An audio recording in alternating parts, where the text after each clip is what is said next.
I don't think my recovery is going the way it should. That's not fear talking. I know what fear feels like in my body. Real fear, the kind that makes your fingers go dumb inside neoprene and your throat tries to swallow itself through a regulator. This is different. If anything, I feel calmer than I have any right to. Comfortable, like I'm floating in lukewarm water with my eyes closed and someone else is holding the line. But there are gaps, whole stretches I can't account for, and when I try to pin them down, my thoughts slide away like wet rope through gloves. But my brain just, let's go. Let me start where my feet hit dry ground again. The company put me in a little apartment over the marina offices while I recovered. They called it transitional housing. It was basically a shoebox with a view of gray water and a constant soundtrack of halyards clanking on masts.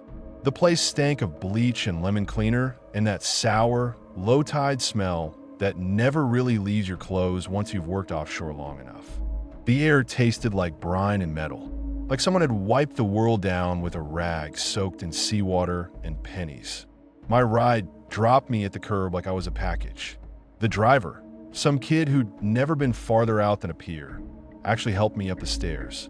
I hated him for seeing me like that.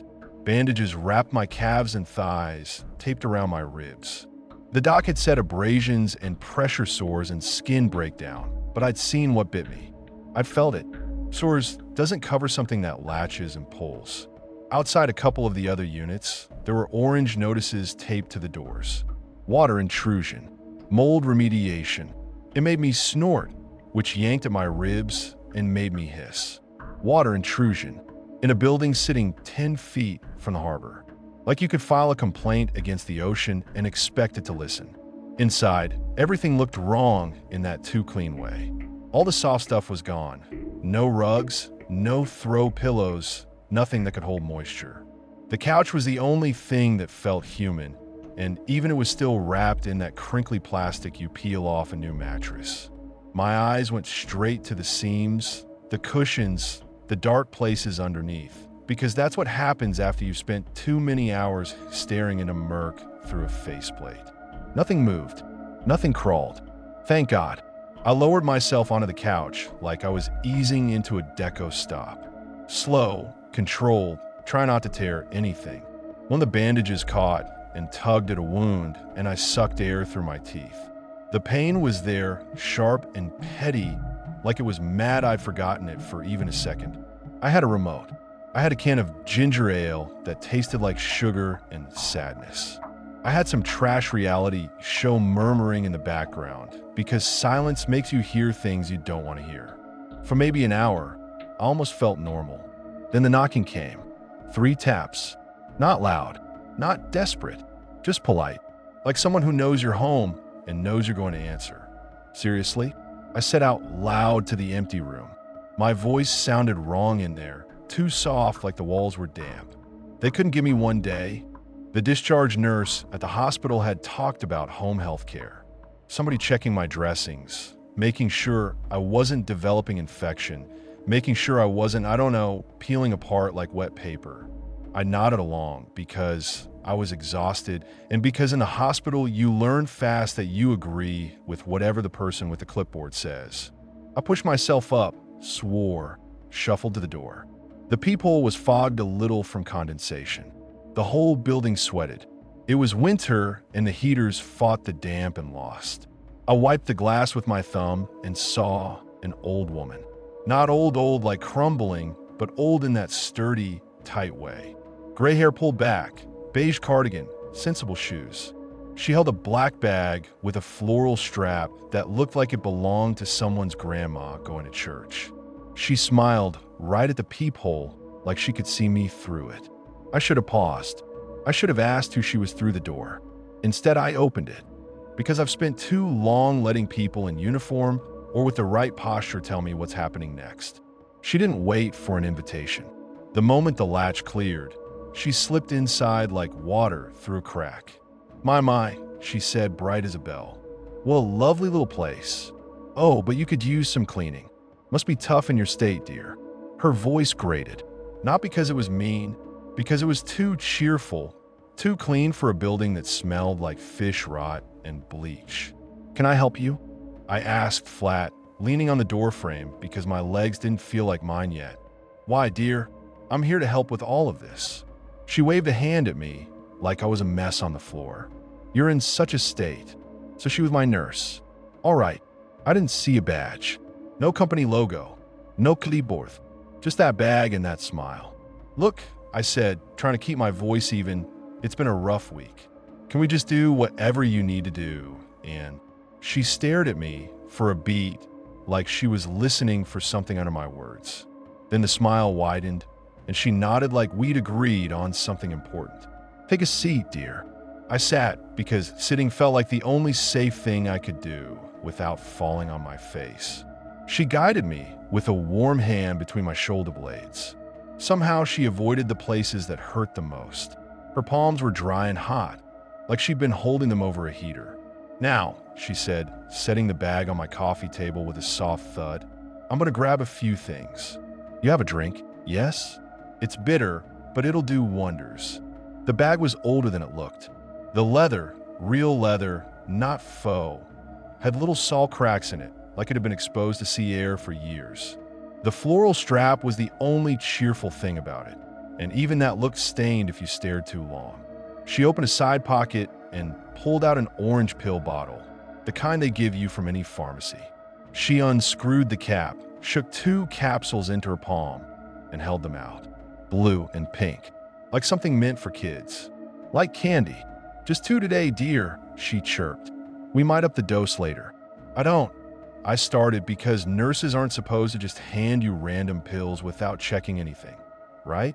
But then I picture the hospital. The endless parade of hands putting cups in my lap, telling me to swallow, telling me it's for nausea, for pain, for sleep, for anxiety. I'd swallowed everything they gave me because the alternative was hurting. So I took the pills.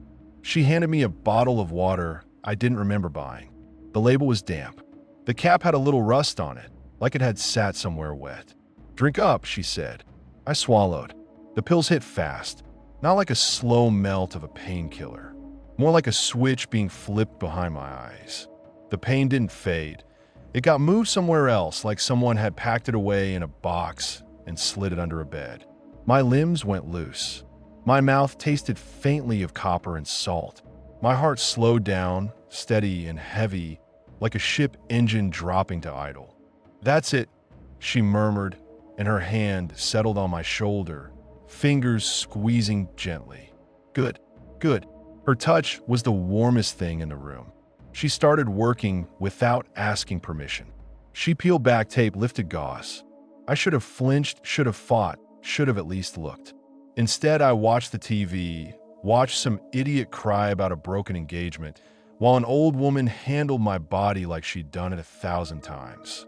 Every now and then, she asked questions in that same soft, sing-song tone. "Any new pain? Feeling tired? Having trouble staying awake?" I told her I felt drowsy. It came out slurred. I hated that. I hate sounding weak. She grinned like I'd said something cute. "That's normal," she said. "Means it's working, dear." The last thing I remember clearly from that first visit is the sound. Not her voice, not the TV. A faint ping, like sonar but muted, like someone tapping a glass with a spoon in another room. I told myself it was a boat in the marina. A depth sounder, a buoy bell, something normal. Then the night went black. Not sleep black, not dream black. Deep water black, the kind you can't see your own hand in. I slept better than I had in days. No waking up to pain. No jolting awake with the phantom feel of something grabbing my ankle from below. Just nothing. I woke up to blood on my sheets. At first, my brain tried to go straight to panic. I remember that urge, like a wave rising in my chest. But it didn't crest. It just smoothed out like someone put a hand on the surface and flattened it. That calm didn't sit right with me. I rolled onto my side slow because my ribs screamed if I moved too fast. The bandages on my leg had loosened, and one had come undone entirely. Under it, the wounds looked different. In the hospital, they looked like raw scrapes, angry and wet. Like I'd sanded my skin off on concrete. Now, there were scabs. Real scabs. Dark, glossy, holding. I stared at them too long, and my stomach turned, not from disgust, but from how wrong it felt to be relieved. Maybe the cream she used was working. Maybe the pills were real. I gathered the sheets, balled them up, and dropped them on the floor because I couldn't bring myself to look at the blood any longer. My legs shook when I stood. Sweat broke out on my back, even though the room was cold. I made it to the kitchenette, opened the fridge, stared at the shelves like I'd forgotten what food was for. That's when the knocking came again. Same 3 taps, same polite rhythm. I closed my eyes and leaned my forehead against the fridge door. The metal was cold. It smelled faintly like fish, like everything around water always does. "I'll be there in a..." I started. The click of the doorknob cut me off. I turned, and there she was, stepping inside like she owned the place. Same cheery smile, same beige cardigan, same black bag with a tacky floral strap. "Oh," I said, because what the hell else do you say when someone lets themselves into your home? Hey, thanks for coming back." She didn't react to the fact that she just walked in uninvited. She acted like this was normal, like she'd been coming and going for years. "Hello again, dear," she sang. "Ready for your medicine? How did you..." I started, then stopped. The lock on these doors was cheap. The building was cheap. The company probably had a master key. Maybe she was contracted. I hated how quickly my brain made excuses for her. "Sure," I said, because my leg was throbbing again and the memory of that numb calm was suddenly very appealing. "Just let me get a sandwich or something." Her face changed so fast it made my skin prickle. She gasped, hand flying her mouth.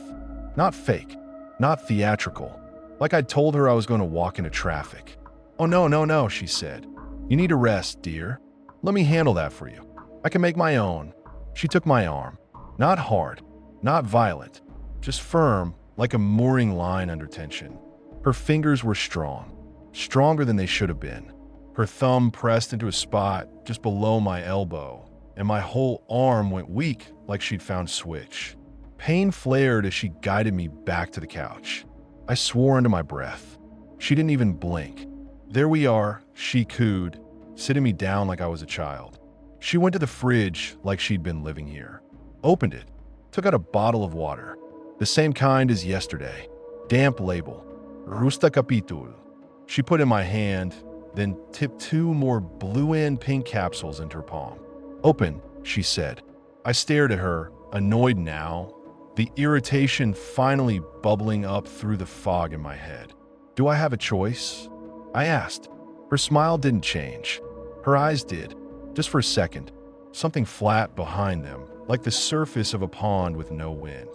"Dear," she said softly, "you need to heal." I should have told her to get out. I should have reached for my phone and called someone, anyone. Instead, I swallowed the pills. The relief came fast again. The ache in my ribs dulled. The deep sting in my legs softened into a distant pressure. My shoulders dropped. My tongue felt thick. The world got a little blurry around the edges, like I was looking through mask glass with a thin film of oil on it. I must have shut my eyes for a second, because when I opened them, she was in my kitchen wearing an apron. Where the hell did she get an apron? The smell hit me like a slap. Bacon. Not microwave bacon. Real bacon in a pan. The fat popping. The air filling with smoke and salt, and that sweet, rich meat smell that makes your brain light up like a dog hearing a treat bag. My stomach growled so hard it hurt. I turned my head toward the kitchen and watched her move. She worked like someone who knew their way around a galley, quick and efficient, using my knives without hesitation. She cracked eggs one-handed. She chopped lettuce. She toasted bread. The TV was on again, but now it was some nature documentary. Dark blue water, a narrator talking about abyssal plains, slow footage of a lanternfish drifting in blackness. I couldn't remember turning it on. I couldn't remember anything between taking the pills and smelling bacon. She set a plate in front of me like she was serving a captain. Scrambled eggs, soft. Bacon, slightly chewy with crisp edges. 2 BLTs stacked neat, like she'd watched me eat them before. A tall glass of orange-colored juice beside it. The juice looked too bright for this place. Too sunny. "Now," she said, pushing the glass toward me. "It's a little bitter at first, but trust me, it'll help. I took a sip. It tasted like orange juice cut with lemon and sugar and something medicinal. Something that made my tongue tingle. Like antiseptic, like iodine, like the back of a throat after you swallow seawater. Warmth spread down my chest into my gut. The kind of warmth you feel when you step into a heated pool and your body relaxes without permission. I ate like I hadn't eaten in a year. I didn't even care that she'd used my groceries. I didn't care that she'd walked in uninvited. I didn't care that I didn't know her name. I just ate. She watched me while she cleaned up, humming softly. There was a rhythm to it, not a tune I recognized, more like the cadence of waves against a hull. When I was halfway through the second BLT, she sat beside me with her bag open. "Let's take a look," she said. She peeled bandages again. This time I forced myself to look because the documentary on the TV had switched to a close-up of something pale and ribbon-like writhing in a current, and it made my skin crawl. My wounds had changed again. The scabs were thicker. The skin around them had a yellowish tint, like bruising, but not exactly. The edges looked softened, like the skin had been soaked too long. "Hey," I said, voice slow. "Is it supposed to be yellow?" She paused. Her fingers rested on my leg, just above one of the worst spots. I felt her touch through a layer of numbness, like pressure through thick gloves. She stared at the wound like she was admiring something. Then she looked up at me, smiled back in place. "Why, of course, dearie," she said. "That just means the medicine is getting rid of all those nasty little toxins in your, well, they're not really bites so much as openings." "Openings," I repeated because my brain snagged on that word. She dabbed ointment on a gauze. The ointment smelled like seaweed and something metallic, like crushed kelp and pennies. She pressed it on the wound, and for a second the numbness broke and a sharp sting flashed through me. I jerked. Her hand tightened, gentle but unmovable. "Easy," she murmured, still smiling. "We don't want to disturb the work." "What work?" I asked. She didn't answer. She just stroked the skin around the wound with one finger, slow, like you pet a cat, like you soothe something living. And the worst part? The wound moved. Not dramatically, not like a creature crawling out. Just a tiny ripple under the scab, like something shifted beneath it. I blinked hard. My vision swam. The pills had me floating. The juice had warmed my blood. My brain tried to label what I saw as a trick of the light, a muscle twitch, anything. She watched my face closely, like she was gauging how much I'd noticed. "Tell me about the dive again," she said suddenly, casual. "The one that hurt you." My stomach tightened, not from fear, from memory, from salt water in my lungs, from the sound of the chamber door clanging shut. "I don't want to talk about it," I said. "Oh, but it helps," she said, dabbing ointment. "Talking helps." "It wasn't supposed to be my dive," I muttered because once she asked, the words started leaking out like water through a seam. "It was supposed to be Mason's. He was sick, or he said he was. You know how it is offshore. Somebody's always sick when the shit job comes up." She nodded like she knew exactly how it is offshore. "The platform was quiet," I said, staring at the TV because looking at my own leg made me want to crawl out of my skin. "Night shift. You can feel the whole rig breathing when it's quiet. The pumps, the generators, the waves slapping the legs, the pipes gurgling. You get used to it. You stop hearing it until it changes." Her fingers kept moving steady. "We'd had sonar issues," I said. "Not navigation sonar. The other stuff. The classified stuff the Navy guys brought in. They were running some kind of listening test off the rig. Drop gear down the wellhead area. We weren't supposed to ask questions." She made a little TSK sound like disapproval, but not at the Navy. "At the briefing, they showed us the usual charts, currents, depth, bottom composition. Then the Navy guy, young, stiff posture, put up a slide that was basically a warning without saying warning.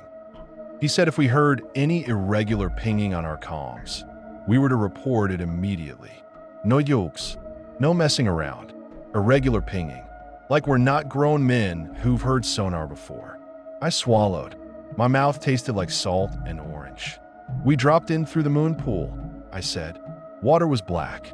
You know that black where it's not even water anymore. It's just absence. My light cut a tunnel and nothing else existed outside it. The old woman hummed softly, as if my words were music. We were going down to check a section of intake pipe that had been acting up, I said. Some kind of blockage.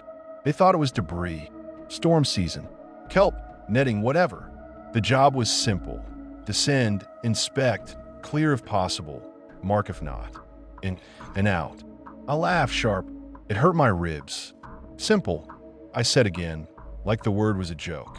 She looked up, and then I wanted to say something knocked from the outside at a depth where nothing should be knocking. But I didn't say that yet. My throat closed around it. We got down to the pipe, I said. It was encrusted with barnacles and rust. Everything down there is covered in something. You learn to read textures. You learn what's normal growth and what's not. Her eyes stayed on me, bright, too alert. There was a sound, I said, voice dropping without meaning to. A ping in my helmet. Not from the rig's sonar, not from our comms. It was like someone flicked the inside of my skull with a fingernail. She smiled wider. And then Mason's voice came through, I said, frowning because Mason hadn't been diving. He'd been topside, supposedly sick. Or it sounded like him. It said my name. My stomach rolled. My palms went sweaty. Mason, she repeated, like tasting the name. Yeah, I said. And I thought, stupidly, I thought maybe he got in the water after all. Maybe something happened topside and they needed me. So I turned. Just a little. Just enough to look away from the pipe. I swallowed hard. And that's when something moved in my light. The old woman's hand stilled on my leg. Just for a second. In the silt, I said. Something pale. Long. Like a ribbon. Like a strip of skin. It slid behind the pipe, and I saw these little fronds. Like gills. Like wet lace. My voice was shaking now. I hated it. I hated her hearing me like that. I told myself it was kelp, I said. But kelp doesn't move like that underwater. Kelp waves. This pulled itself. Like it had intent. The documentary on the TV showed a squid drifting, its tentacles unfurling. The narrator's voice was calm, clinical, talking about deep-sea intelligence. The old woman's fingers resumed their work, dabbing ointment, smoothing gauze, wrapping tape. She moved like she was wrapping a gift. And then, she asked again. And then it hit my leg, I said, and my throat tightened so hard I could barely get the words out. Not like a bite at first. Like a suction, like something latched onto my calf through the suit. My stomach clenched. My leg twitched under her hands, like it remembered. I kicked, I said. I yanked. I felt a pull.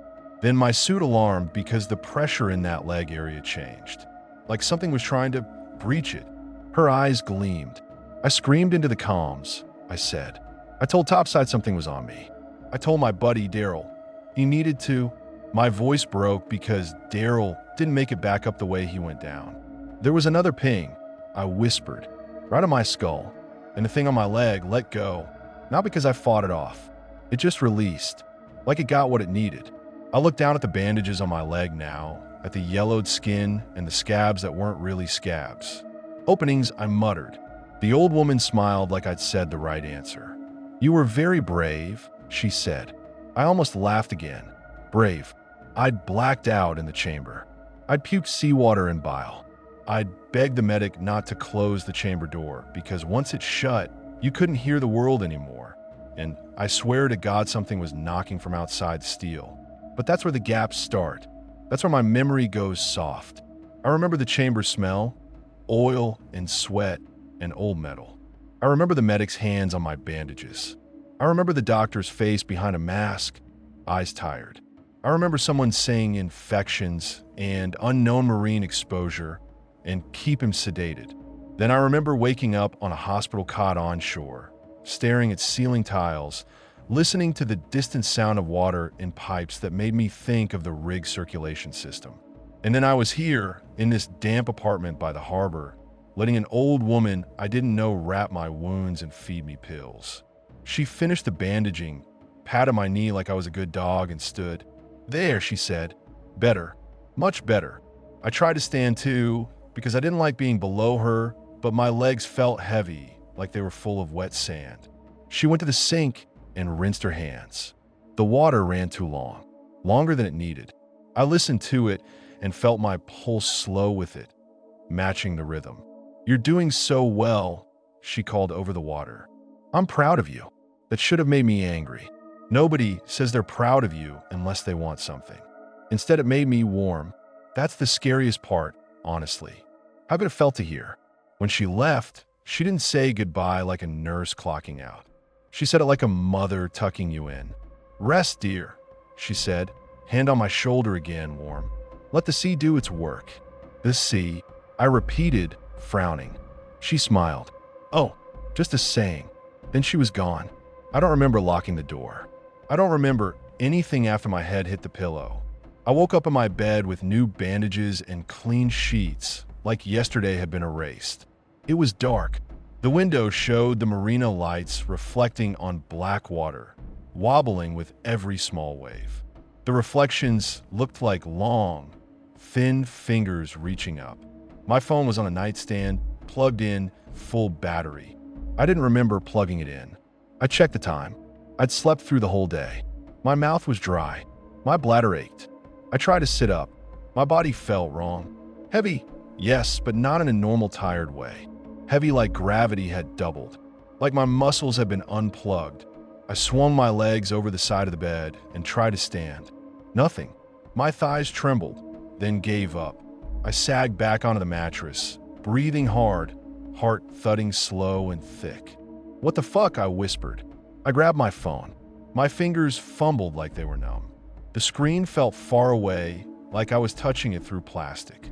No missed calls, no messages, no emails, just the same boring world carrying on. A faint sound came from the wall. A drip, not from the sink, not from the ceiling, from inside the wall behind the bed. A slow, steady drip like a leak. Drip, drip, drip. The building was old. Water intrusions. Mold remediation. It made sense. But then the drip changed. It turned into a tapping. 3 taps. Polite. My stomach clenched. I stared at the wall. The tapping came again, and I swear to God the wallboard flexed, just the tiniest bit, like something pressed from the other side. My throat went dry. I wanted to get up. I wanted to back away. I wanted to run out of the apartment and down to the dock where there were people and lights and noise and anything but this damp quiet. I couldn't move. The calm was back, sliding over my panic like oil over water. My eyelids drooped. "No," I muttered, fighting it. "No, no, no." Sleep took me anyway, not gently, like being pulled under. I blinked, and daylight filled the room. My body felt slightly lighter. My head was still foggy, but I could think again. I could remember my own name without effort. I tried to sit up. My arms lifted slow. My torso moved, but my lower body lagged behind like it belonged to someone else. It was like being in the water again, except there was no buoyancy. Just wait. And then the smell hit me. Urine. Sharp. Old.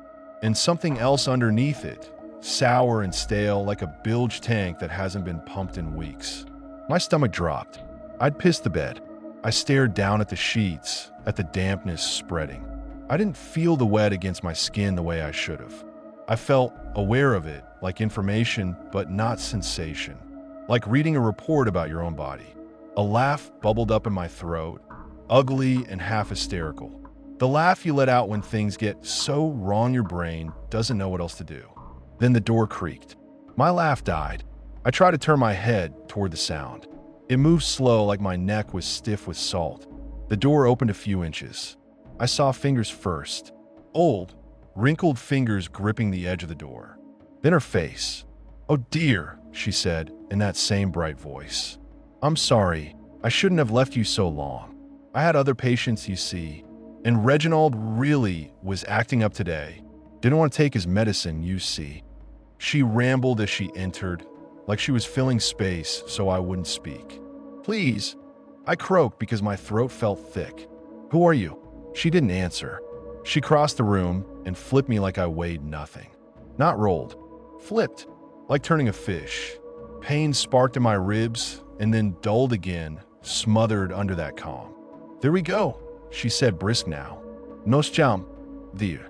Bodies do what they do, especially when they're healing.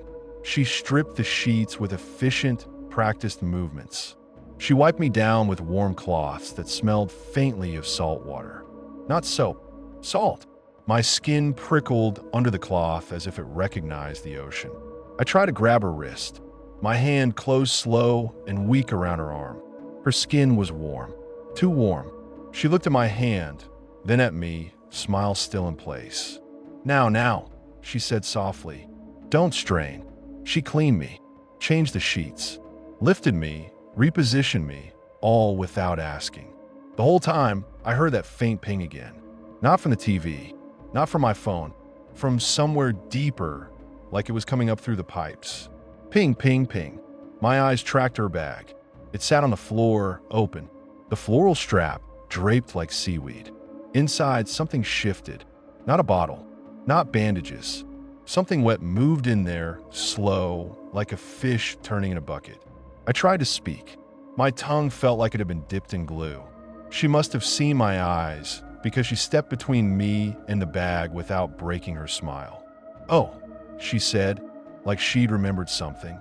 "Sadly, you can't really drink like this."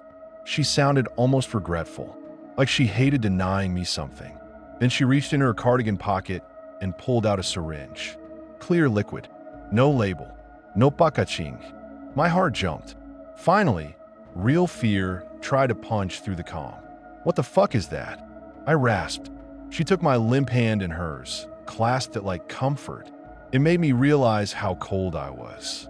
Not room cold, ocean cold, like my blood had been replaced with seawater. She leaned close, eyes bright, and looked right through me. "But don't worry, dear," she said, voice gentle. "I've got you." The needle slid into my arm. I barely felt it. I watched the plunger depress, watched the clear liquid disappear into me, watched my vision soften at the edges like silt being kicked up underwater. As I faded, I heard the tapping again. 3 polite knocks. Not at the door. From beneath the bed. The needle went in, and the world went out like someone shut a hatch. I didn't drop into sleep so much as I got poured into it. There's a difference. If you've ever blacked out underwater, narcosis, hypoxia, whatever, you know what I mean. It's not rest. It's absence. You come back with your mouth full of pennies, in a weird sense that time kept moving without you. When I came to, it was dark again, marina lights wobbling on the ceiling like water reflections, even though the ceiling was flat drywall. My tongue felt swollen. My throat tasted like salt and old copper. My arm had a little square of gauze taped over the injection site, and the tape had tiny grains of sand stuck in it. Sand, in a second-floor apartment. The bed was clean. I was clean. Fresh bandages. The urine smell was gone like it never happened. The drip tap under the bed was gone too. For about 10 minutes, I lay there staring at the shadows and listening to the building breathe. Pipes ticking, heater clicking, distant waves slapping pilings. Halyards clanking like someone hitting metal with metal in slow motion. And then I heard it. Ping. Not loud. Not outside. Not even in the room exactly. It vibrated through my teeth like I'd bitten a tuning fork. My jaw clenched without me telling it to. Ping, ping. I reached for my phone because my brain needed something normal to hold on to. I needed light. A screen. A stupid notification. Anything. My phone was on a nightstand where I always found it after she left. Charged. Bright. Like it had been cared for too. My fingers didn't work right. They were clumsy, slow, like they'd been soaking. I fumbled the passcode twice before I got in. The Notes app was open already. Not on a blank note. On one titled Recovery. I don't remember making it. The last line was a sentence I didn't recognize in my own typing. She knocks from the water side. My stomach dropped hard enough, I felt it in my ass. I scrolled up. There were paragraphs. Not long. Bits and pieces. Half sentences. Times stamped. Some of them were complete. Some were just words. Hot hands / salt cloth. Bag moved. Reginald wants out. Ping in teeth. Don't drink tap water. She locks the door when she leaves. I can't feel my legs again. My mouth went dry. I read it again and again, like the words would turn into something else if I stared hard enough. There was a gap between entries. Hours. A whole day. Then more. I checked my call history. No outgoing calls. No missed calls. No 911. No company number. Nothing. But I had a memory, thin, slippery, of my thumb hovering over the screen, trying to dial, and then her voice behind me, sweet as syrup. "Don't fuss, dear." I snapped the phone off and lay there breathing through my nose, trying not to puke. The harbor outside made its usual sounds. Somewhere a boat bumped a dock.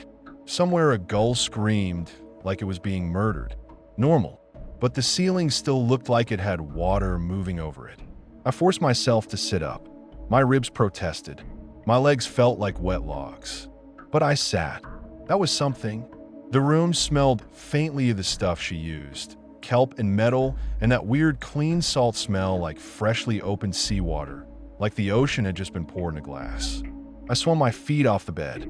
My toes touched the floor. Cold. My skin prickled, and for a second sensation came back. Real sensation.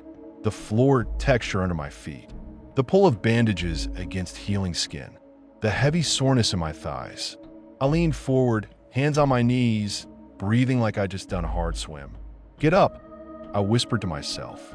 "Get up and lock the door. Get up, Ann." Ping. My teeth buzzed. It didn't scare me the way it should have. That's what fucked me up. It was like my fear was being held underwater, muffled. I could see it thrashing, but I couldn't hear it. I stood. My knees shook. I almost fell. I caught myself on the nightstand. The window was fogged with condensation. I wiped a circle with my palm and looked out at the marina. Black water. Dock lights. A couple of fishermen's skiffs rocking. The pilings slick and dark. A big rust-streaked trawler tied up 2 slips down, silent like it was asleep. And in the water beneath the dock, I saw something pale move. Just a quick slide. A ribbon. A strip. My stomach turned. I blinked hard and it was gone. Just black water and reflections. I backed away from the window and my heel hit something on the floor. Plastic crinkled. The couch still had that protective wrap half on it. I hadn't removed it. I hadn't touched most things since I got here. Under the coffee table, her bag wasn't there. That was a relief so sharp I almost laughed. Then I realized what that meant. She was coming back. I grabbed my phone again, thumbs shaking now as the panic finally tried to surface. I didn't call 911. I didn't call the cops. I called the rig. Stupid, but that's where my brain went. Call the people who know. Call the ones who were there. Call the ones who wouldn't tell me I'm crazy. The number rang twice. Then a recorded message. The number you have dialed has been disconnected or is no longer in service. What? I said out loud. I tried the company office. The onshore coordinator. The dive supervisor. Voicemail. Voicemail. Voicemail. I pulled up Mason's number. It rang. It rang long enough for hope to flare. Then it went to voicemail, and instead of his usual stupid recorded greeting, it was just dead air for a second, and then a low hiss like wind over a mic. I hung up. My fingers were sweating so much the phone felt slick. I stared at the door. The lock was that cheap twist lock and deadbolt combo. I didn't remember if I'd locked it. I didn't remember unlocking it. I didn't trust my own memory. I limped to it and grabbed the handle. It didn't move. The deadbolt was engaged. From the inside, that's normal. From the inside, you can turn it. I tried. It wouldn't turn. It was like the deadbolt had been jammed from the other side. I leaned my forehead against the door, breathing fast now. Panic finally crested, and I felt it hot and real. "Okay," I whispered. "Okay. Window. Fire escape. Something." There was no fire escape. Of course there wasn't. Marina building. Cheap. I went to the kitchen and grabbed a knife because I needed something in my hand, even if it was stupid, even if it was pathetic. My arm shook holding it. Ping. The knife vibrated faintly like the sound was inside the metal. I pressed the knife tip into the crack of the door near the deadbolt. Try to pry, try to force something, anything. My hand slipped. The blade squealed against metal. My heart hammered. Then, softly, right near my ear, I heard 3 taps. Not from the door, from the wall beside it. Polite. My skin went cold. I stepped back, knife up, staring at the wall like it could open. 3 taps again. Then a wet gurgle in the pipes behind the drywall, like someone poured water into a drain that wasn't connected to anything. I backed away slowly. My calf burned under the bandage. My ribs tightened. I didn't hear footsteps outside. I didn't hear the doorknob. I just heard her voice, bright and close, like she was already inside. Now, dear, she said, don't you go cutting yourself up. That defeats the purpose. Spoon. She stood in the living room with her bag on her arm, like she'd walked in through a door I hadn't seen. Same cardigan, same smile. Her eyes flicked to the knife. Ah, she said, like I disappointed her. Are we having a rough morning? What the fuck are you? I snapped. My voice cracked. I hated that. How are you getting in here? She made a sad little face. Language. Answer me. Her smile didn't fade, but something in her posture tightened, like the way a line goes taut before it snaps. Oh dear, she said softly. You're straining again. I don't care, I said, stepping toward her, knife up. My hand shook so hard the blade wobbled. I got texts, notes. My door's jammed. My phone. She held up a hand. Not a stop gesture, more like she was calming an animal. The room seemed to shift with it. The air thickened. My ears popped like pressure equalizing. Ping. Harder this time. My teeth buzzed so hard it hurt. I staggered, knife dipping. She crossed the room in 2 quick steps and took the knife out of my hand like I was a toddler holding scissors. Now, she said, still gentle, we don't need that. You can't just... I lunged, stupid, desperate. She caught my wrist with one hand. Her grip was iron, not old lady strong, not worked on a farm strong. Strong like something that doesn't have to fight gravity the way we do. Strong like a suction cup holding to steel. I hissed, tried to pull away. It felt like pulling against a winch. She leaned in close, her breath warm and faintly briny. You're safe, she whispered. I'm keeping you safe. From what? I spat. Her eyes flicked down to my bandaged leg. For just a second, her smile slipped into something else. Hunger, maybe, or fondness. Like looking at a pet you're also going to eat. From the panic, she said. It makes the healing messy. I jerked my wrist again. Pain flared through my forearm. She squeezed. Not enough to break anything, just enough to remind me. Sit, she said. No, sit, she repeated, and her voice had a weight to it now. Not loud, not angry, just heavy, like deep water pressing. My knees buckled. I hated myself for it.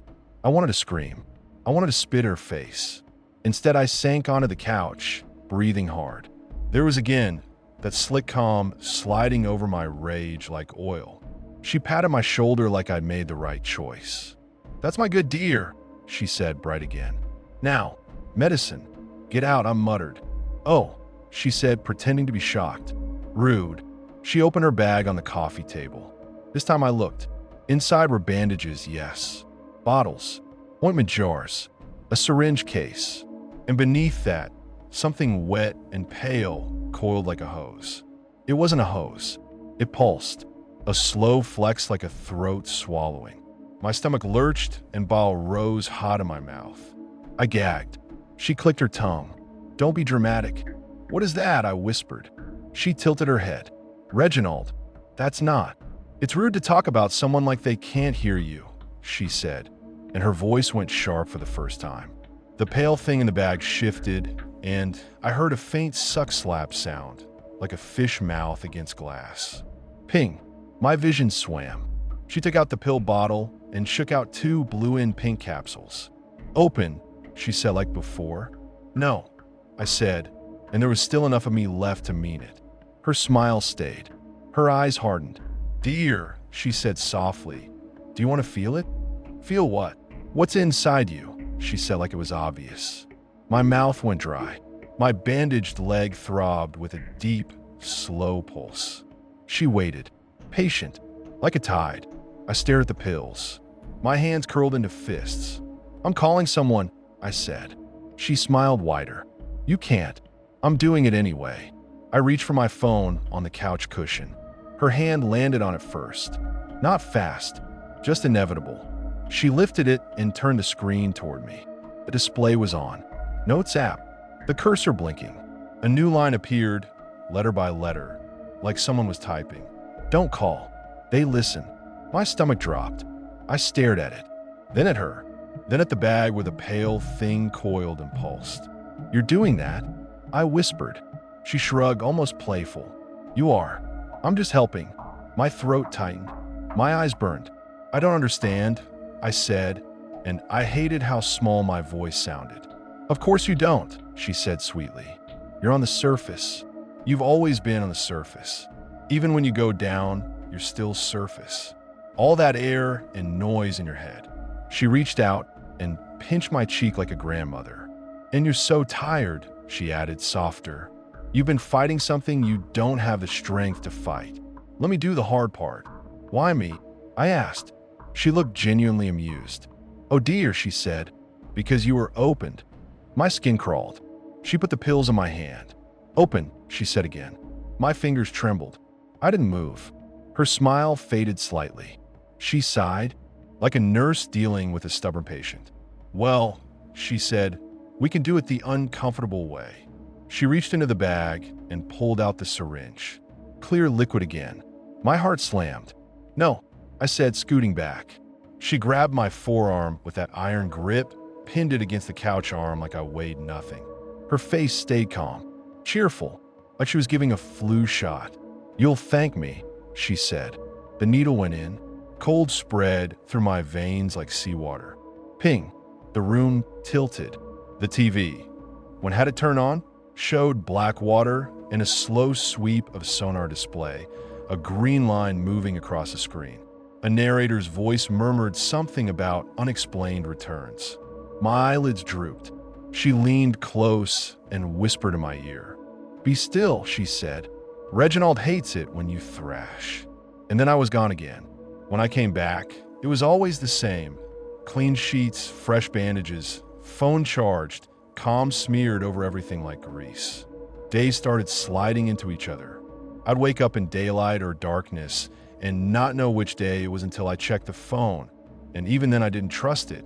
Sometimes my body worked a little. Sometimes I could sit, stand, shuffle to the bathroom. Other times I couldn't lift my legs at all. It came and went like tides, like my muscles were being flooded and drained. The worst was my mouth. Sometimes I'd wake up with my tongue tasting like rust and salt, like I'd been drinking seawater in my sleep. Sometimes my lips were sticky, like dry brine. Once, I woke up with sand in the corner of my mouth. Real grit. I spit it into the sink, and it glittered faintly, like crushed shell. I tried to rinse it away, and the tap water tasted wrong, flat and warm, like it had been sitting in a tank. I remembered the note, "Don't drink tap water." I poured it out. I drank the bottled water she brought. Damp label, Rusta Capítulo. I hated myself for it. Every time she came, she talked like nothing was wrong. "How are we today, dear? Feeling stronger?" Reginald was so fussy last night. "Oh, you should have heard the pings. Such a choir." I tried to argue. I tried to fight. It never went anywhere. My anger would spike, then sink under that calm like a stone in water. Once I managed to throw the pill bottle across the room. It hit the wall and cracked. The capsules spilled across the floor like candy. She stared at them, then at me. Her smile vanished entirely. For the first time, she looked old in a way that wasn't sturdy. Old like something that had been waiting too long. Her eyes went flat and cold. "You don't waste medicine," she said, voice low.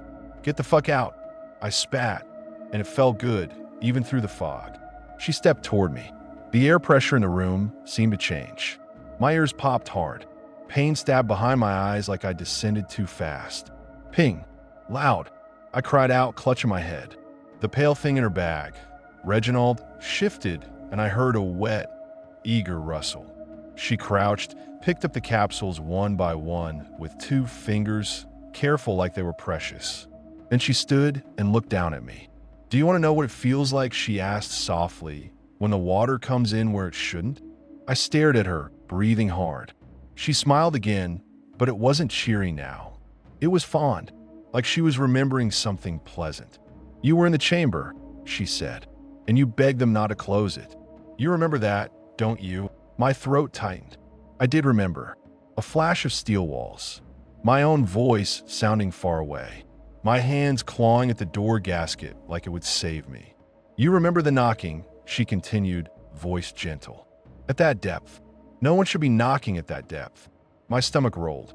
"You heard it," she said. "You felt it. And then you were opened." She leaned in. "And now we're just finishing the job." I didn't throw things after that. Not because I wanted to cooperate, because I started believing her when she said she could make it worse. The notes on my phone kept growing. I'd wake up and find new entries I didn't remember typing. Sometimes in my voice, sometimes in hers, but always in my words. She bathed me again. I saw her hands in the water, even when there was no water. "The bag is wet inside. Reginald is not a plant. Reginald is in me too." I tried to delete the note. My thumb pressed delete. The phone froze. Screen went black for a second. Then it came back, note still there, and a new line appeared. "Don't erase yourself." I threw the phone into the couch cushion and stared at my hands like they weren't mine. One afternoon, late afternoon, because the light in the apartment turned that dirty gold that makes everything look underwater, I got a text. It came through like any other. Normal tone, normal buzz. "Insurance. Your plan does not cover home health services. If you have questions, call." I stared at it until my eyes went blurry. It wasn't covered. She wasn't sent. She wasn't supposed to be here. My chest tightened. Panic tried to surge, and again that calm flattened it like a hand on water. "No." I forced it. I clenched my jaw. I dug my nails into my palm until I felt pain. Real pain. The panic rose anyway, hot and sharp. I started laughing. Not because it was funny, because my brain couldn't hold the shape of it. "She's not real," I whispered. "She's not. She can't." 3 taps came from the wall behind the couch. Polite. I froze. Then very softly from the pipes, a gurgle like someone swallowed water. The doorknob turned. Click. She walked in. Same cardigan. Same smile. "Hello, dear," she chirped. "Oh, you're awake. How lovely." I held up my phone like it was a weapon. "This," I said, voice shaking but loud. "This says you're not covered. You're not. My insurance doesn't." She glanced at the screen like she was reading a grocery list. "Oh," she said, cheerful. Yes. I snapped. "What do you mean, yes?" She set her bag down gently, like you set down something heavy and precious. "I don't do it for them," she said. "I do it for us." My mouth went dry. "Us," I repeated. She smiled wider. "You and I. And Reginald." "Get out," I said. "Get the fuck out of my apartment." She sighed like I'd asked her to do something inconvenient. "Dear," she said, "you can't really make demands from the table." "The table?" She patted the couch cushion beside me. "This is a table," she said, as if explaining to a child. "You're on it. You're being cared for. You're being prepared." My stomach clenched. "I'm calling the cops," I said. She nodded, almost encouraging. "Go on," she said. "Call." I grabbed my phone, thumb flying. 911. The screen went fuzzy. Not like glitchy, like a thin film of water slid over it. My thumb smeared it. The film stayed. The phone's speaker crackled, and instead of the usual ringtone, I heard a low hiss, and then ping, loud enough that my teeth hurt. I dropped the phone like it burned me. She watched me, smile unwavering. "They listen," she said softly. "Always listening. The Navy boys. The station. The ones who put ears in the deep and think the deep doesn't listen back." My heart hammered. "What station?" I demanded, voice cracking again. "What the hell are you talking about?" She tilted her head. "Oh," she said, as if I was the one being slow. "You don't know. They didn't tell you. They never tell you. They just send you down with your little tanks and your brave little lights and your soft little bodies." Her voice was still sweet, but there was heat under it now. A bite. "You touched something," she said. "You were near it. You were in its water. It felt you. And you, she smiled. You were opened. My bandaged leg throbbed deep and slow. I stared down at it, and for a second, just for a second, I felt something inside shift. A little ripple under the scab, like a worm turning. I gagged. She clucked her tongue. Don't do that. You'll waste the juice. Juice? I croaked. She opened her bag and pulled out a small glass bottle. It wasn't orange plastic pharmacy stuff. It was old glass, thick, like something from a ship's medicine chest. The liquid inside was cloudy, yellow-orange. It smelled like citrus and iodine and brine. She poured it into a cup, held it out. Drink, she said. No, I said. Her smile tightened. You need it, she said. Reginald needs it. I don't care what Reginald needs, I snapped. I don't know what the fuck Reginald is. I don't want it. I want you out. She stared at me. The cheerful mask slipped for a heartbeat, and underneath it there was something old and wet and patient. Something that had watched ships sink and not cared. Then she smiled again, brighter than ever. Oh dear, she said, you're still talking like you're separate. She stepped closer and placed her warm hand on my shoulder. The calm hit like a wave. My anger blurred. My thoughts slowed. I jerked away, fighting it. Stop doing that. She chuckled like I'd told a cute joke. It's not me, she murmured. It's the water in you. I stared at her, breathing hard. My eyes burned. Why are you doing this? I asked, and I hated that my voice sounded pleading. What do you want? Her expression softened, almost genuinely. I want him healthy, she said, nodding toward the bag. The pale thing inside shifted, a wet coil tightening. And I want you alive, she added. Because you're kind. I barked a laugh. I'm kind? You're what? Kidnapping me because I'm kind. She nodded seriously. You didn't cut the line when your buddy got snagged, she said. My blood turned to ice. Daryl, il sert here. How do you know that? I whispered. She shrugged. The water knows. The water keeps everything. The water remembers. My throat tightened around a sound. That day on the rig, Daryl had gotten tangled. Not in kelp, not in netting. Something else. A pale ribbon that wrapped his leg and pulled. Topside had screamed at us through comms to abort, abort, abort. And I'd hesitated because Daryl was on my team. Because you don't leave a man if you can grab him. Because I believed we could haul him back. I'd grab his harness. And then the tug from below had been so strong it yanked my shoulder half out of socket. Daryl's eyes had been wide behind his mask, mouth open around his reg, bubbles blasting. And I made a choice. I'd cut, not the line, the thing. I'd taken my knife and slashed at the pale ribbon wrapped around his leg.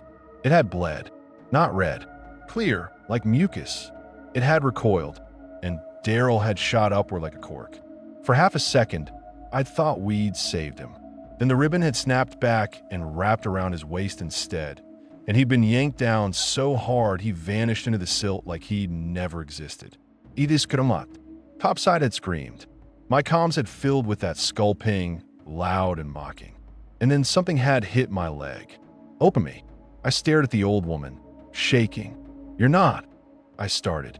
Don't say it, she said softly, smile returning. Don't say monster. Don't say demon. Don't say ghost. Those are land words. This is water. She lifted the cup again. Drink, she said.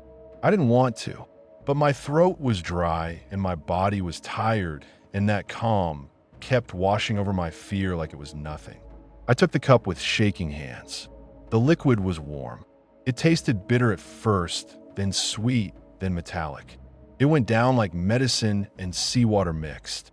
It burned slightly in my throat and then settled in my gut like a stone dropping into a deep place. Warmth spread. My limbs loosened. My panic slid away. She sighed in relief, like I'd finally stopped being difficult. That's it, she murmured. Good. Now we can work. She peeled bandages. The wounds looked worse and better at the same time. The scabs were thicker, glossier. The edges weren't raw anymore. They were smooth, almost neat, like something had been trimming them from the inside. The yellow tint was deeper now. The skin around the openings looked waterlogged. pale with a sickly gold under it. She dabbed ointment that smelled like kelp and metal. She pressed gauze. She wrapped tape. The whole time I heard pings. Sometimes faint, sometimes sharp. Sometimes they came in patterns like actual sonar, regular, measured. Sometimes they came in threes, polite. And sometimes, late at night, when I'd wake up half sweating and half freezing, I'd hear knocking from inside the walls, like something moving through the pipes, like something tapping from the other side of the building, water side. I started to hate the harbor. I started to hate the sound of waves. The ocean was always there, right outside the window, black and calm and patient. One night, I woke up and the apartment was wet. Not flooded, not dripping. Well, like everything had been breathed on by the sea. The air was thick. My sheets clung to my skin. The bandages felt damp. The walls looked darker, like they'd absorbed moisture. And on the ceiling, the reflections were stronger, moving like a real water surface. I sat up, heart hammering. The window was closed. No rain, no leak. I swung my legs off the bed, feet touching the floor, and my toes sank slightly. I yanked my feet up. The carpet, what little carpet there was, felt spongy, waterlogged. I stared, breathing hard. Then I saw it. In the corner near the bathroom door, there was a small puddle. Black water. Not clear. Not tap water. Black like harbor water at night. It didn't reflect the room correctly. The reflection inside it showed something else. A curved metal wall. Rivets. Condensation beads running down steel. Like the inside of the hyperbaric chamber. I crawled toward it, slow, because my legs weren't working right. The closer I got, the louder the pinging became, vibrating through my teeth. Ping, ping, ping. I leaned over the puddle. My reflection wasn't me. It was my face, yes, but distorted, stretched, like seen through mass glass. My eyes looked too dark. My mouth moved a beat too late. And behind me in that reflection, the chamber door was shut. Something knocked on it from the outside. 3 polite taps. I jerked back so fast my ribs screamed. The puddle rippled. A pale ribbon slid across it like a fish under ice. Then, as if embarrassed, the puddle simply soaked into the floor. Gone. The carpet remained spongy. I sat there shaking, tasting salt in my mouth, and I didn't even cry because I couldn't. The calm had me by the throat. In the morning, the carpet was dry, like it had never happened. But my notes had a new entry. You were never really out. I started trying to leave in small ways. I'd get up when I could, shuffle to the door, put my shoulder into it, try to force it open. It never budged. I tried the windows. They were painted shut. Of course they were. Marina building. I tried yelling for neighbors. My voice came out thick. Nobody answered. Sometimes I'd hear footsteps in the hallway, then nothing. Once, I heard someone outside my door. A man's voice muffled. Hello. I croaked, pressing my mouth to the crack. Silence. Then, softly, 3 taps. Not on my door. On the wall beside it. The footsteps retreated fast, like whoever it was decided they hadn't heard anything after all. I started to wonder if the whole building was empty, if the water intrusion notices weren't just mold remediation, but something else. Something keeping people away. One afternoon, I managed to get to the kitchenette and open a cabinet I hadn't opened before. Inside were my dishes, my cups, and something that didn't belong. A small, rusted brass key on a ring. What as if it had just been pulled from the sea. I stared at it, heart pounding. A key? To what? I grabbed it with shaking fingers and limped to the door. The key was cold, like it had been in deep water. I jammed it into the deadbolt. It fit. My breath hitched. I turned. The bolt moved. A tiny click. I stared at the door handle like it was a snake. I could leave. I could run. I could get to the dock, to the marina office, to people, to anything. My hand closed on the knob. Ping. Loud. Sharp. Pain shot behind my eyes. My vision blurred like silt. I gritted my teeth and yanked anyway. The door opened an inch. Cold, damp air hit my face. The hallway smelled like mildew and salt. I pulled harder. The door opened wider. And there she stood, right outside, smiling, like she'd been waiting. "Oh," she said brightly. "Out for a walk." My blood turned to ice. My hand slipped off the knob. "You stomach it." She glanced down at the key in my hand. Her smile didn't fade, but her eyes sharpened. "Where did you get that?" she asked, still sweet. It was in my... I started.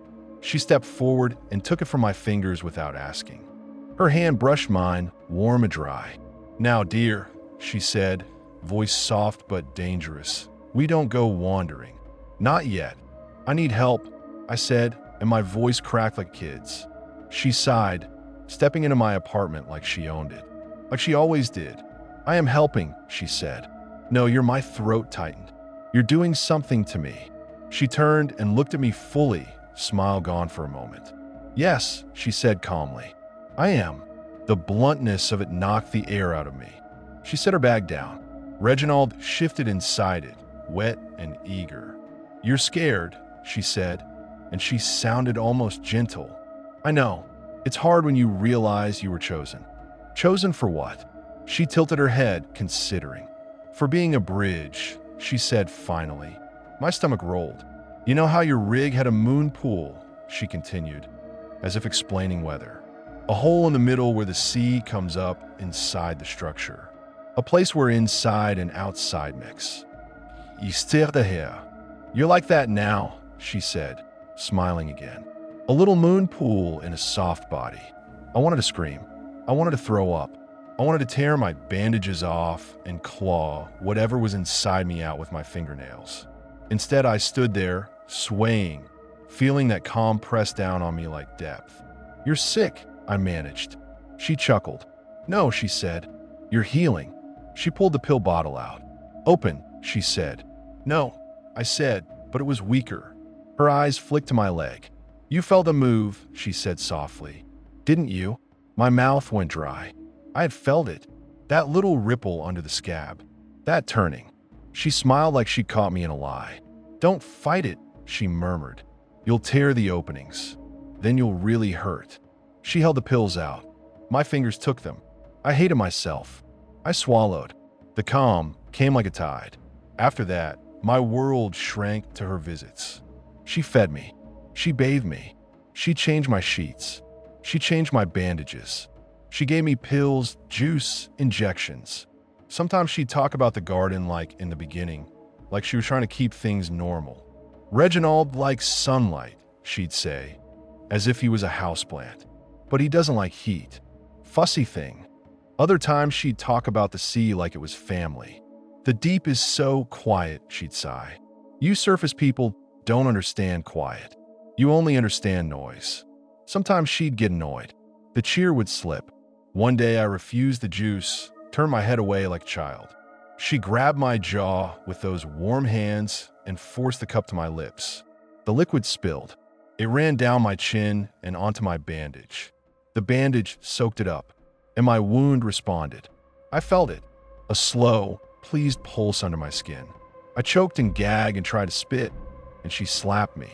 Not hard enough to bruise, hard enough to shock. My eyes went wide.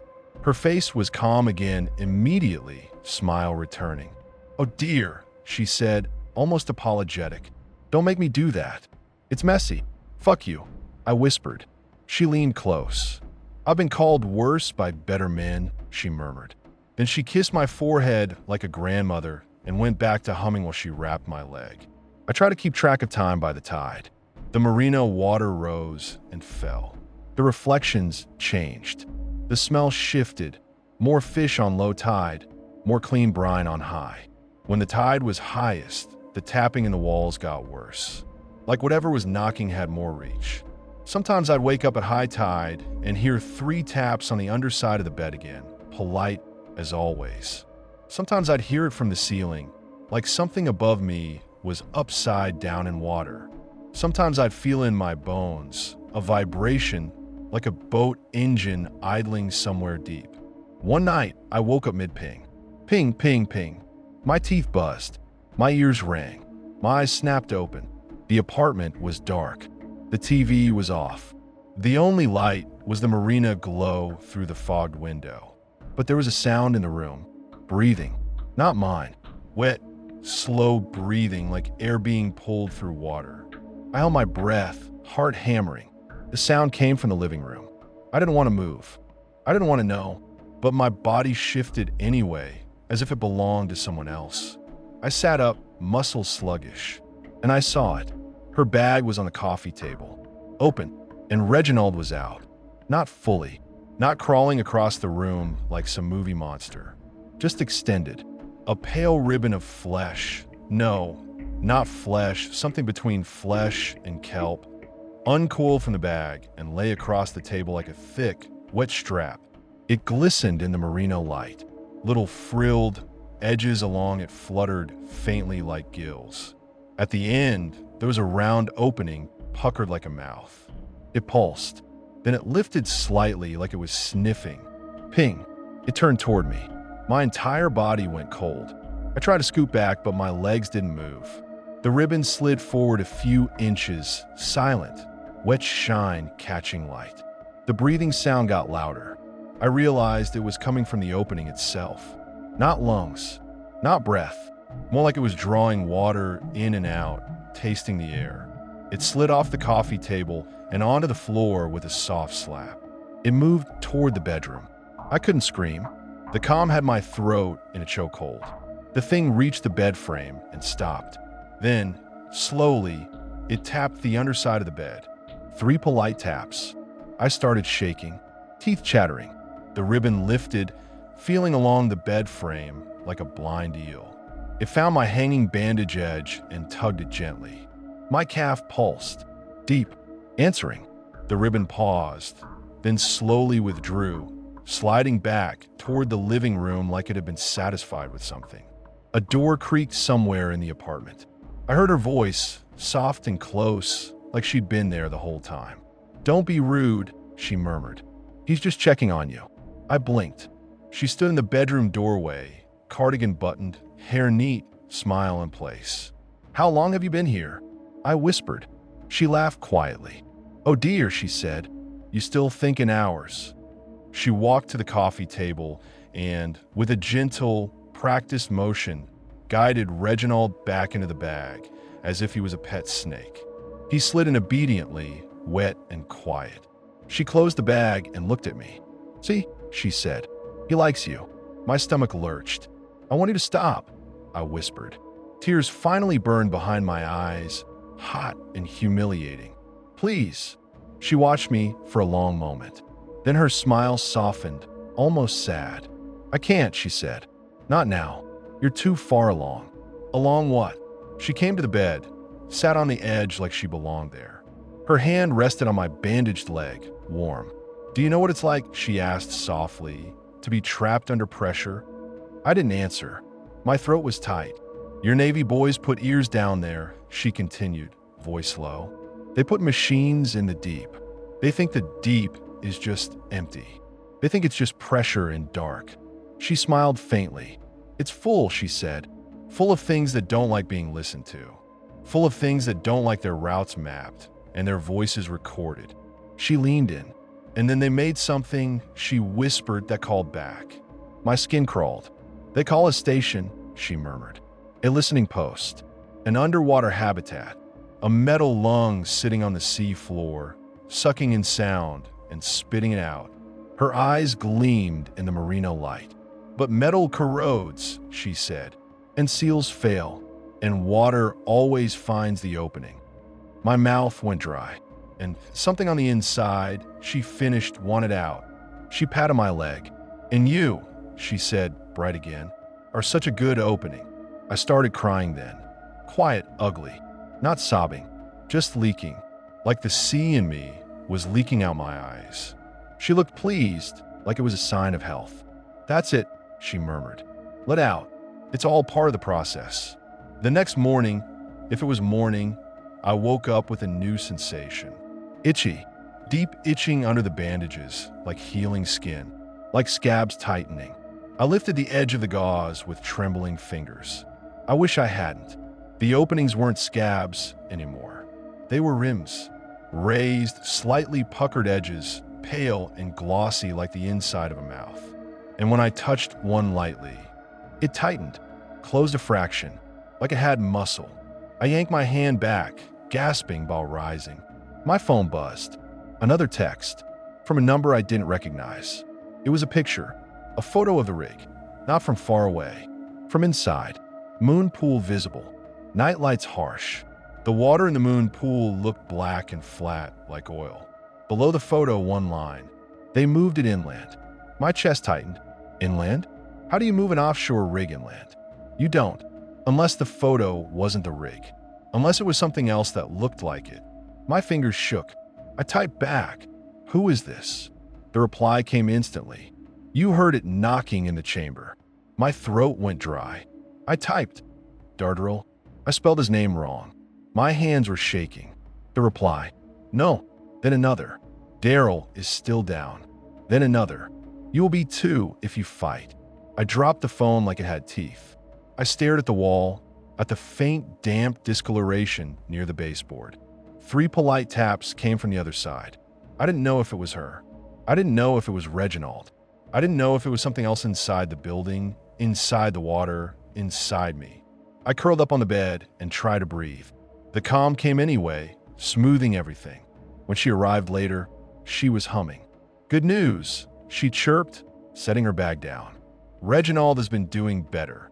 He's still here. Hello? Is he? I whispered. Oh yes, she said, smiling. He's so much less hungry. My stomach turned. What is he? I asked. My voice sounded far away. She paused as if deciding how honest to be. An answer, she said finally. An answer to what? She smiled. To listening, she said. To taking. To poking holes in the deep and thinking nothing will poke back. She opened her bag and Reginald shifted inside, wet and eager. And you, she added, looking at me with something like affection, are helping him along. I'm not helping, I whispered. She made a sympathetic face. Oh dear, she said, you are, whether you mean to or not. I tried to stand. My legs trembled but held for a second. I'm leaving, I said. It sounded weak, but it was the only thing I had. She watched me with that cheerful patience. You can't, she said. I can. I snapped, anger flaring at last. I found the key. You jammed the bolt, but I... Her smile didn't change. The key was for you, she said. I froze. What? She stepped closer, warm hands out. It's not about keeping you in, she murmured. It's about keeping the outside from rushing in too soon. My skin prickled. What the fuck does that mean? She touched my bandaged leg lightly, almost tender. It means, she said softly, you're not ready to be submerged. My stomach dropped. Submerged, I repeated. She nodded, still smiling. You've been so brave, she said, but you're still thinking like a surface thing. You're still scared of water in your lungs. I stared at her, breathing hard. She leaned in close, voice barely above a whisper. Soon, she said, you won't mind it at all. A cold sweat broke out on my back. I backed up until my calves hit the couch. Stop, I whispered. Please. She sighed, almost lovingly annoyed. Oh dear, she said. You always ask me to stop right when the hard part is over. She reached into the bag and pulled out the syringe. I flinched. No, I said, shaking my head. No, no, no. She clicked her tongue. You're straining again, she said. I don't care, I snapped, and for a second the fog lifted enough for rage to come through. I'm not your fucking project. I'm not Reginald's whatever. I'm a person. Her smile faltered. Just a crack. Then she looked tired. For the first time, she looked tired like an old woman. Oh dear, she murmured. So were the others. My blood went cold. The others? I whispered. She didn't answer. She just pressed her warm hand to my shoulder. The calm surged. My knees buckled again. I hated it. I hated how easy it was for her to make me pliable. She guided me back onto the couch, gentle as ever. There we go, she said. Don't fight. Fighting makes the openings tear. She swabbed my arm with something that smelled like brine and antiseptic. I stared at the window, at the black harbor water. The reflections on it looked like long, thin fingers reaching up. Tell me, I whispered because I needed to know, even if it killed me. Am I going to die? She paused, needle hovering. Then she smiled, bright and honest. "Oh no," she said, "not if you do this right." The needle went in. Cold spread through my veins like seawater again. As my vision blurred, I heard the knocking. Not under the bed, not on the walls. From inside my own leg. 3 polite taps. And somewhere far away, deep under the harbor, a sonar ping answered back, slow and satisfied, like something huge had finally recognized the shape of my fear and decided it liked the taste.